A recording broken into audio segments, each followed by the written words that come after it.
culture. Once the truth is out and the people understand, then they have problems. And I am saying that the power of any government is in people. If you understand that symbols and emblems and things that we see every day are like the letters of an alphabet, if you put them together, they tell a story. If you understand, wake up and understand that we are not in a benevolent government, that Plato said the price good people pay for non-involvement in public affairs is to be ruled by evil men. In the old Celtic Druid occultism of ancient England, from which we have gotten most, about 95% of our mysticism in America has come from the old ancient English Celtic magicians. We always see pictures of Merlin. Stonehenge, right? Yeah, Stonehenge, right. Merlin the magician with his magic wands, and all the magicians always have their magic wands. Magic wands were always made out of holly wood. And holly wood has been used for many years to manipulate your thinking, to explain mystical subjects to you, and to prepare you to accept certain mystical premises. A classic example, and I'm not in any way belittling the work, but it's very important to understand Steven Spielberg and George Lucas's work with the Indiana Jones and the Last Crusade, because you can't understand the Last Crusade if you don't understand the First Crusade. And if you understand that the Raiders of the Lost Ark, who was the Raiders of the Lost Ark fighting against? It was the Nazis. Interesting, too, in the Star Wars, according to the Masonic reference works that you can get in any library, the Freemasonic Orders of Europe said that there was a little ideologue, a little spiritual entity that gave the knowledge to what the Masons call our hidden masters. That's what Freemasonry refers to, those who lead world Freemasonry. They don't know who they are. No Freemason knows who the actual leaders of the world organization are. They call them our hidden masters. Well, according to the reference works, there is a little spiritual entity that guides the world Freemasonry, and they call him Yoda. And in the reference works, you'll see this little creature with the pointed ears, and he's called Yoda. Yoda goes back to Judah, which goes back into British Israel World Freemasonry, going back to the time of the founding of England, and that's why they're today called British. The British, it's a very big difference between being English and British. Brit is Hebrew for contract or a covenant, and Ish means man in Hebrew.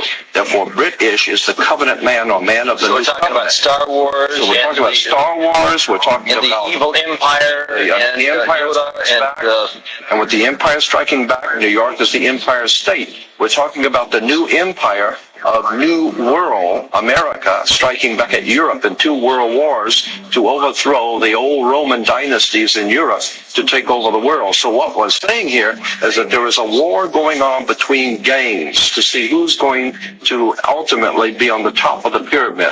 Yes, the obelisk, you'll see the Egyptian obelisk here. The Egyptian obelisk points up to the top of the triangle or the top of the pyramid. We're talking about occultic forces. We're talking about the 5-pointed pentagram, which was used by satanic worshippers for thousands of years. If you take the 5 points off of a 5-pointed star or a pentagram, you have left in the middle a pentagon. That's why the United States has a pentagon. The pentagon is directed toward the North Star because according to the ancient Babylonians, that's where you gathered power from the gods of the North in war. We're talking about sex, drugs, rock and roll, violence. We're talking about a concerted effort to manipulate the human beings of this country into a new order and a new world, and the people are going along with it, docile, and have not. And it's Novus Ordo Seclorum. That really interests me. That the term seclorum. You said earlier that meant secular.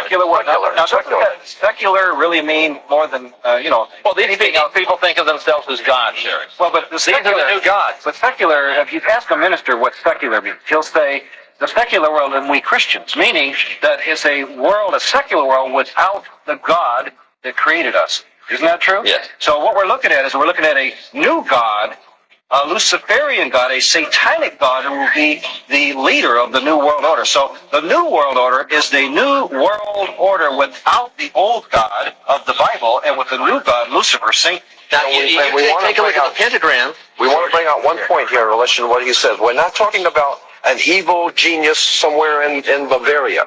We're talking about America. Here is the New World Order. We are in the middle of the most diabolical, conspiratorial movement ever developed on the face of the earth, right here in America, in Africa, and the big game hunters in Africa for many years used to, when you go out to hunt the big game, you wouldn't go into the jungle to look for the big game.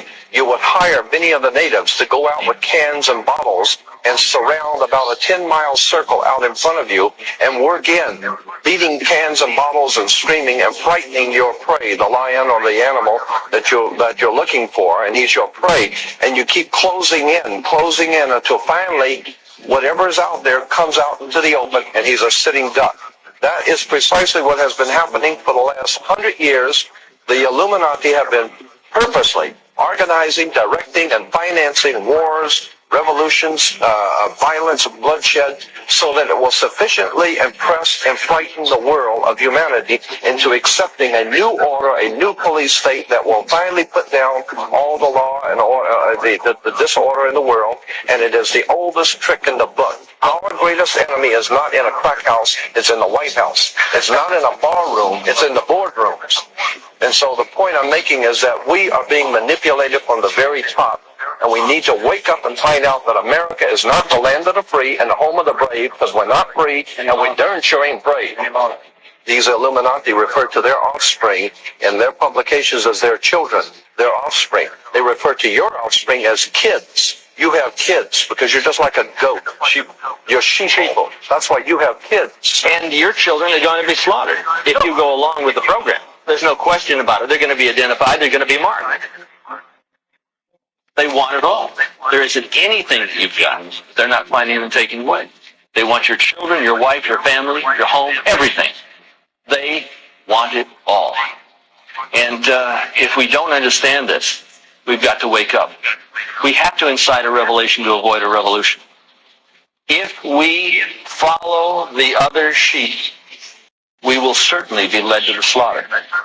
Never in the annals of human history has so few done so much so often to rape, rob, and ravish so many as the warlords and the warlocks of Wall Street and Washington.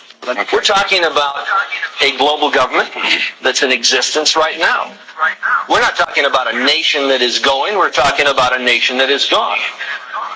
We do not control the government of the United States of America. The United States of America is controlled by this evil ark. They control the money system. They control the State Department. They control the presidency. And if you take a look at the fasci on each side of the Speaker's podium in the Senate, you're going to find that we have a new world order in place. What do we have to do? Incite a revelation to avoid a revolution. Or wait for the second coming